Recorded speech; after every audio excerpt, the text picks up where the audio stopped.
आज नवरात्रि का दूसरा दिन है। आज माँ ब्रह्मचारिणी के रूप में पधारी हैं। नवरात्र पर्व के दूसरे दिन माँ ब्रह्मचारिणी की पूजा अर्चना की जाती है। साधक इस दिन अपने मन को माँ के चरणों में लगाते हैं। ब्रह्मा का अर्थ है तपस्या और चारिणी यानी आचरण करने वाली। इस प्रकार ब्रह्मचारिणी का अर्थ हुआ तप का आचरण करने वाली। भगवान शंकर को पति रूप में प्राप्त करने के लिए दुर्गा जी ने घोर तपस्या की थी। इस कठिन तपस्या के कारण इस देवी को तपस्विनी अर्थात ब्रह्मचारिणी नाम से अभिहित किया। माँ दुर्गा का यह स्वरूप भक्तों और सिद्धों को अनंत फल देने वाला है। इनकी उपासना से तप, त्याग, वैराग, सदाचार और संयम की वृद्धि होती है। देवी का यह रूप पूर्ण ज्योतिमय और अत्यंत भव्य है। इस देवी के दाएं हाथ में जप की माला है और बाएं हाथ में यह कमंडल धारण किए हैं। पूर्व जन्म में इस देवी ने हिमालय के घर पुत्री रूप में जन्म लिया था और नारद जी के उपदेश से भगवान शंकर को पति रूप में प्राप्त करने के लिए घोर तपस्या की थी। इस कठिन तपस्या के कारण इन्हें तपस्विनी अर्थात ब्रह्मचारिणी नाम से अभिहित किया गया।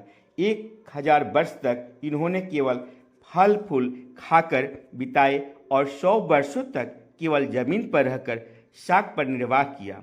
कुछ दिनों तक कठिन उपवास रखने और खुले आकाश के नीचे वर्षा और धूप के घोर कष्ट सहे।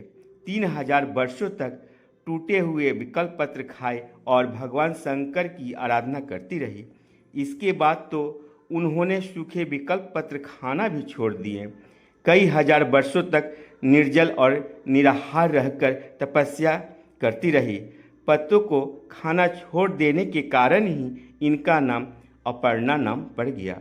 देवता, ऋषि, सिद्धगण, मुनि सभी ने ब्रह्मचारिणी को तपस्या को अभूतपूर्व पुण्यकृत बताया, सराहना की और कहा, हे देवी, आज तक किसी ने इस तरह की कठोर तपस्या नहीं की।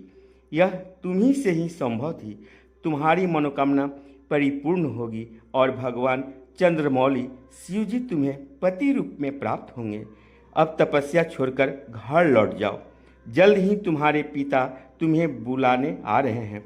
इस देवी की कथा का सार यह है कि जीवन के कठिन संघर्षों में भी मन विचलित नहीं होना चाहिए।